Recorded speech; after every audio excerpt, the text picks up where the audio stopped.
Our second guest is Professor Chandran Kukathas. I'm sorry for mispronouncing your name, who is an advocate of open borders. His peer-reviewed paper called "Why Open Borders" is available in the lobby.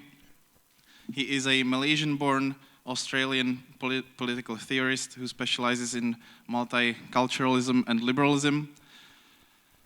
He has a BA in History and Political Science and MA in Politics. He is the chair in Political Theory at the London School of Economics, and he has a book published called The Liberal Archipelago, A Theory of Diversity and Freedom.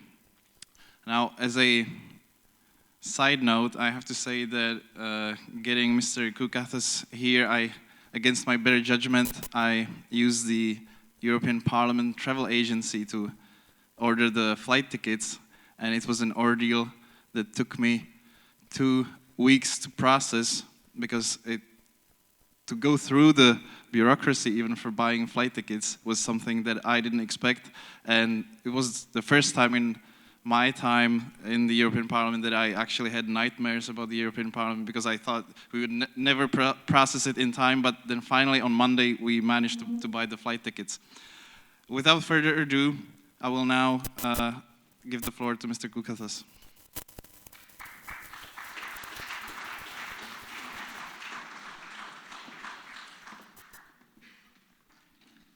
Thank you very much for that kind introduction, and thank you to everyone here for coming on a Friday night, and to my hosts for inviting me. I think I've been invited here because I'm known as an advocate of open borders, and so I'm going to begin my talk by saying something about what open borders means before I go on to say something about the case for the opening of borders, for a more open immigration policy. Much of the discussion, but I don't think that was the case with our first speaker, much of the discussion about open borders assumes that there's a binary alternative. You either have open borders or closed borders. But of course, in reality, that's not the case. Borders are never completely closed, except maybe in a very few unusual cases. If we're talking about North Korea, it's almost impossible to enter even as a tourist. But most places are open to some degree, because most governments want people to enter the country. They want people to come as tourists. They want Barcelona to play in Britain. They want business people to come and travel. They want workers for various jobs. So people do cross the borders all the time. Borders are open to some degree, but not completely, because what you haven't got when you cross the border is the right to do anything you want. So this is the first point I really want to make about the question of the openness of the border. The openness of the border is not just about whether you can cross the border, because for most people it's quite easy to cross the border. Anyone from the Czech Republic can go to Britain and visit. That's not a problem. You can cross the border very easily. What you cannot do is you cannot go there and work. You cannot go there and buy a house and reside. You cannot go there and send your children to school. You cannot go there and take a university course unless you get special permission. So the openness of a border is not about the controls at the border to stop people from crossing, although that is a part of the case. The control of the border is really a control of what kinds of rights you have when you do cross the border. So a part of it is your right to enter the country, but a lot of it is about what right you have to have once you've entered the country. Now, this is a very important point, I think, for a reason that has very little to do with the question of what are our obligations to people outside of our own countries. I very much agree with the first speaker that just because freedom of movement is an important thing does not mean that you have some special obligation to have an association with somebody else. It does not mean that somebody else has a right, for example, to come into your house. I don't disagree with that. But the point I want to make is that the openness of a border is about what rights people have once they enter a society or a country once they have crossed the border. Now, in order to control the border in that case, a part of what governments have to do is, of course, have patrols at the border, passport controls most obviously, but a lot of what they have to do is actually not at the border, but is internal. What they have to do is they have to control what people do inside a country to make sure that people who come as tourists, people who come as visitors, don't end up taking a job, getting an address, opening a bank account, enrolling in a university. That's what has to be controlled. Now, there's an interesting implication of this. You see, the problem for most governments in trying to control this aspect of the behavior of people from outside is that inside a society, many people are all too willing to engage with those from the outside. They're willing to give them jobs. They're willing to let them come to university or to school. They're willing to sell them property. They're willing to rent them properties. So in order to control what people do as people who move, of course, you may want to control what happens at the border, but you also have to control what happens inside the border. And to do that, you have to control your own population. So this is the first thing I want to say about the implication of border control that makes it a concern for us. Because if we want to control borders, that is to say, we want to control what outsiders do and what they do about moving into our own countries, is that we have to control our own citizens, we have to control our own people, we have to control our own institutions. This is something I've experienced very directly, for example, because now that the UK government, where I work, is trying to control immigration and reduce the amount of immigration, it's putting increasing pressure on universities to control the entry of students and to make sure that the students are legitimate. So we have to control our faculty by making sure that they control the students. Now this is a very, very minor thing, but again my point is that the more extensively you try to control the movement of people, the more you will have to control not just what happens at the borders of the country, but what happens internally. And you cannot do that without also controlling your own citizens. You will have to control your universities. You will have to have greater monitoring and surveillance of all employers, because employers are too frequently ready to hire people because they're there. So you're going to have to monitor this much more extensively. You're going to have to monitor your banks now, because you'll be worried that people will come in and set up bank accounts. You have to monitor your landlords. In the United Kingdom, for example, new legislation has just required all landlords to periodically check on the visa status of every person that they rent to. Now, of course, you can't tell who an immigrant is just by looking, or who a foreigner is, which means you have to check up on your residents, on the people that you're letting to, on your tenants, every time you get a new tenant, but every few weeks or every few months, or you'll be in trouble from the law. So this is my real concern about immigration control. If you want immigration control, maybe there's a case for it, but here's the cost. The cost is a cost of freedom. And the cost of freedom is not a cost of the freedom to the immigrant. If the immigrant can't come in, it's a one-time loss, but that's the end of it.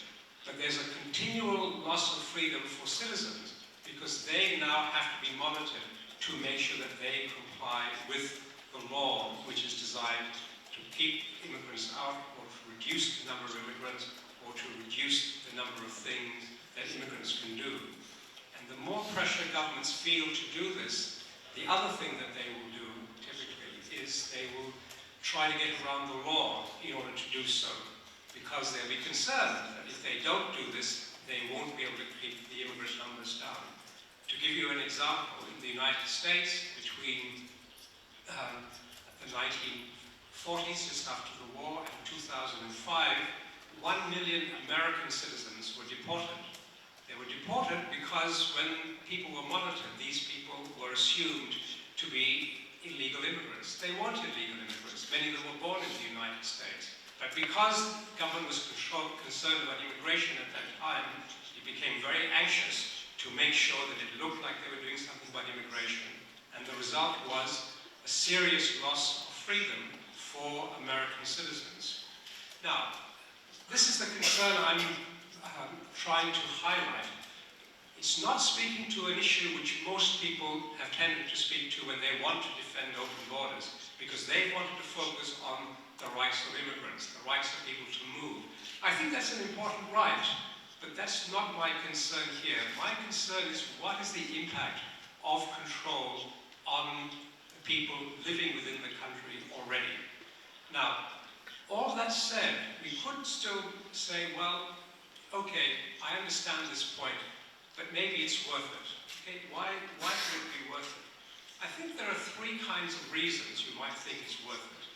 Maybe it's worth it because it's going to be economically better. If you keep migrants out, then you won't have a danger of losing jobs to people outside. And I can understand this. There's a long and extensive, complicated economic literature on this. What is the impact of immigration on a country, on its labor market, on its economic situation, on unemployment?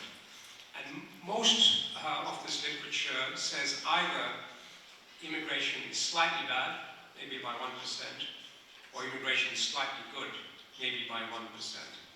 On the whole, all of this evidence shows there's not very much impact. And in a way, you can see this quite easily without having to study economics in great detail.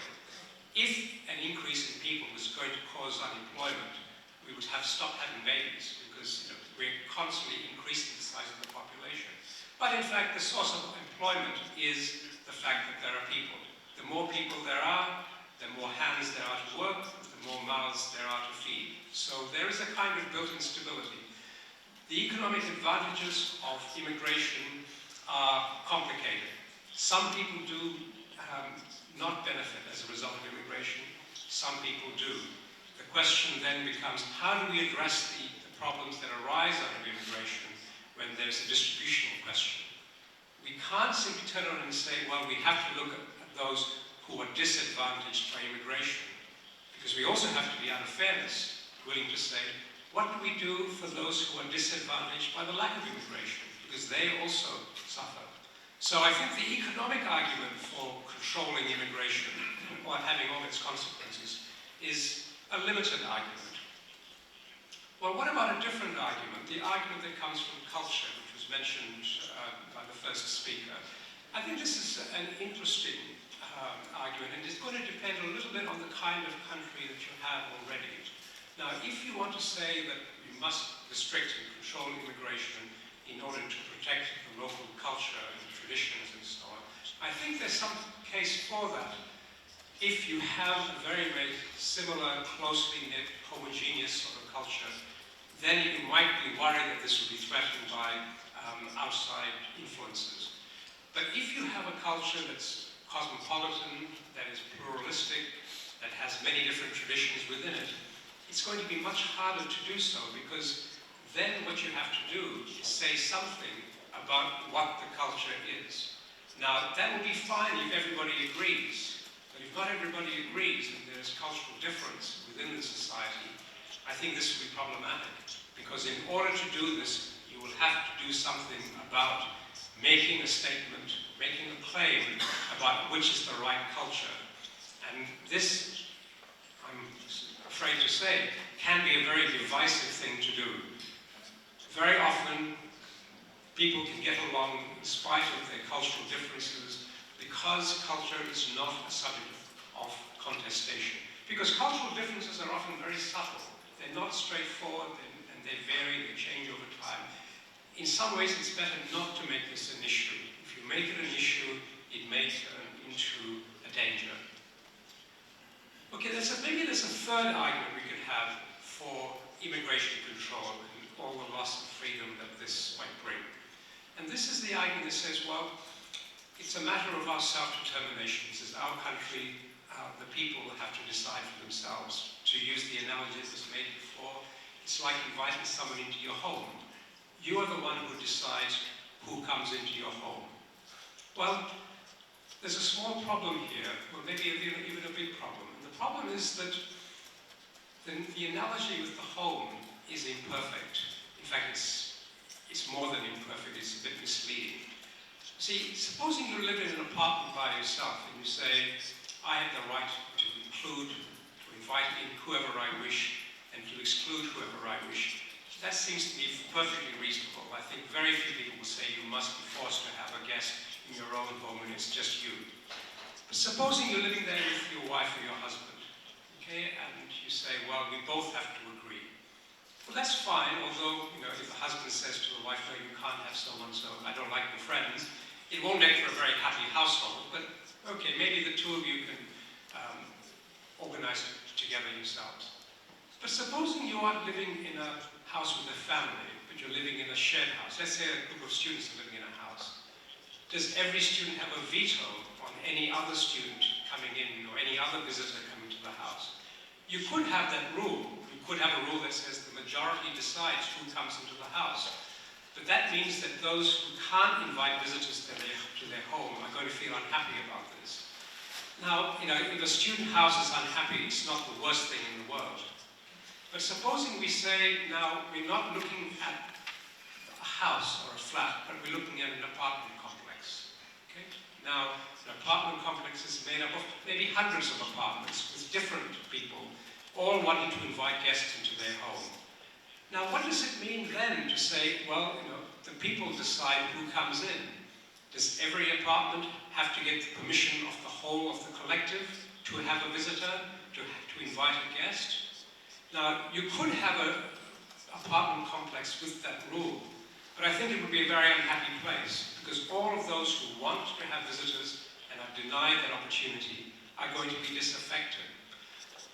So the analogy with the home is a very imperfect one. Now, it was suggested that, well, you know, the state is not just like a home, it's like a corporation, it's got shareholders.